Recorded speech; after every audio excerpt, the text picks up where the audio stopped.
So what happens if you don't have good quality? Well, we said that poor quality can be expensive.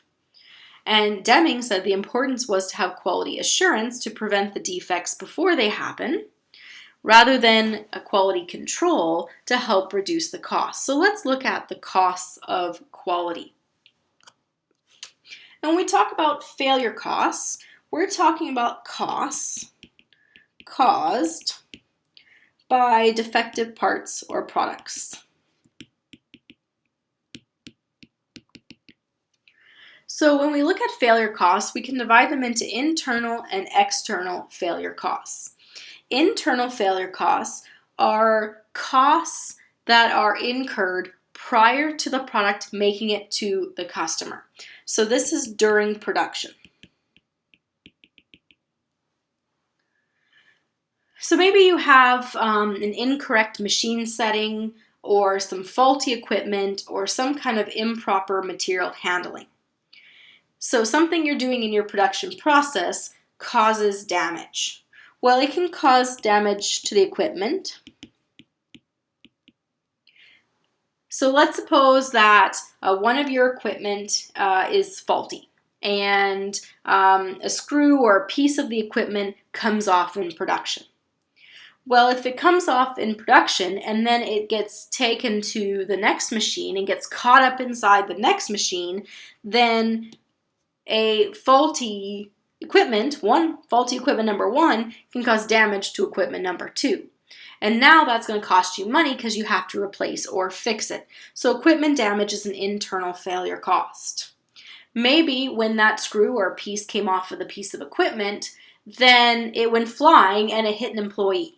So you could have injury to your employees. Okay. And it's also possible that when that piece came off, that we then had to shut down production because everything that machine was making is now deformed. So we actually have to shut down production, fix that piece of equipment before we can keep going because we can't use anything that it's made. So we have lost production time. Now these are all internal failure costs because they're costs that are incurred before the product even goes to the customer. So if we can find the quality issue during our manufacturing process, we'll have these internal failure costs, but we won't have the external ones. The external failure costs are costs that are incurred after production. This is after it's made it to the customer. So if your defective product makes it to the customer, then now you have to replace what you sold them. So there's warranty work. You're going to need staff to handle complaints. Okay. Now, people aren't going to trust that your product is quality, so they may not want to buy from you anymore.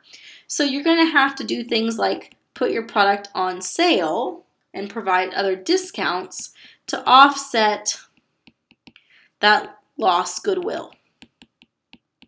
How do you get those customers to come back who are concerned that your product is not good quality? If it causes injury, so we look at automobiles, for example, when defective product makes to the customer, not only do we have warranty work where vehicles have to be returned and repaired, but we also have litigation, lawsuits, if it's caused death or injury. So if we can identify the quality issue before it makes to the customer, we're going to have the internal failure costs. If we don't find it until after it goes to the customer, then you have to add to that the external failure costs, the warranty work, the complaints, litigation, discounts, and things you have to do to restore your good name with your customers. When we look at Samsung, for example, and the issue they had with the Galaxy Note being recalled, that product made it to the customer. So in that case, the phones were catching on fire. Now, they had big external failure costs, right? Lots of warranty work. They were replacing phones, and they found later on that the fixed or replaced phone still had the same problem. So it was very expensive. There was lots of lost goodwill, right? People who were no longer buying any Samsung products, switching to the competitors. It's estimated that it cost Samsung about $10 billion because of all of the costs related to their quality issue. Well, the other costs associated with quality are the appraisal costs and the prevention costs. So appraisal costs are costs of inspection and testing. So when we look at appraisal costs, we need to hire some inspectors. We need to do testing. We're going to need a lab probably, and we're going to need some test equipment. So this is where we're checking our product as we're making it. So if you think, for example, about companies that make food, as they are producing, especially if they're taking raw meat. So let's say a company that makes frozen hamburger patties. Okay, so they're taking the raw meat and they're putting it together. They have to test it as they go. So they're putting in thermometers to check the temperature. They're testing for E. coli. So that is the appraisal costs. Inspectors, labs, the testing equipment, and the testing process. We also have prevention costs. And prevention costs are the cost of preventing defects. And this is where it's more of a corporate strategy to prevent those defects before they happen. So we're going to need to have some quality planning at the administrative level. So in our strategic plan, what are we going to do in terms of quality? We're going to need to make sure we have adequate training. We need to set some standard operating procedures.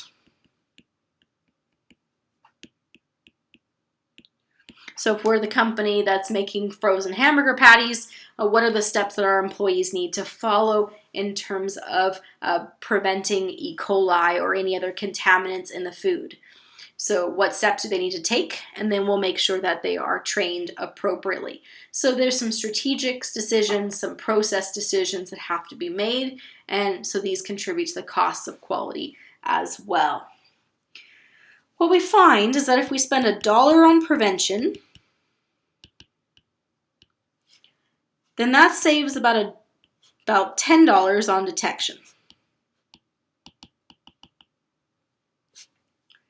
And it could save as much as $100 on fixing the failure. So when we look at companies like Samsung, it was so costly for them because it wasn't detected during production or during inspections. It wasn't until it met the customer. And so that's why they spent over $10 billion because of this quality failure.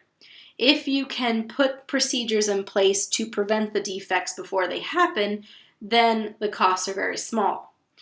If you can address the issue in production, so we're detecting it either for our appraisal or in the production, then it's going to be more expensive, but definitely nowhere near if it gets to the customer.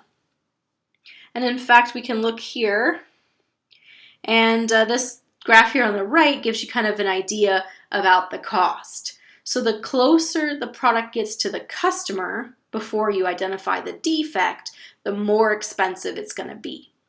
The other thing we have to consider is that the costs of quality are hidden. Okay, so yes, when we have quality problems, we're going to have materials we're going to have to throw away. Okay, but that's just the tip of the iceberg. If that quality issue gets to the customer, that lost goodwill, that reputation, the impacts that poor quality can have, it's quite big.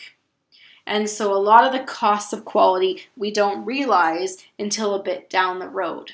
And so it's very important then to have total quality management where we're continually improving and we're empowering all employees to address quality issues so that we don't hit this giant iceberg and we can address these quality issues before they get to the customer.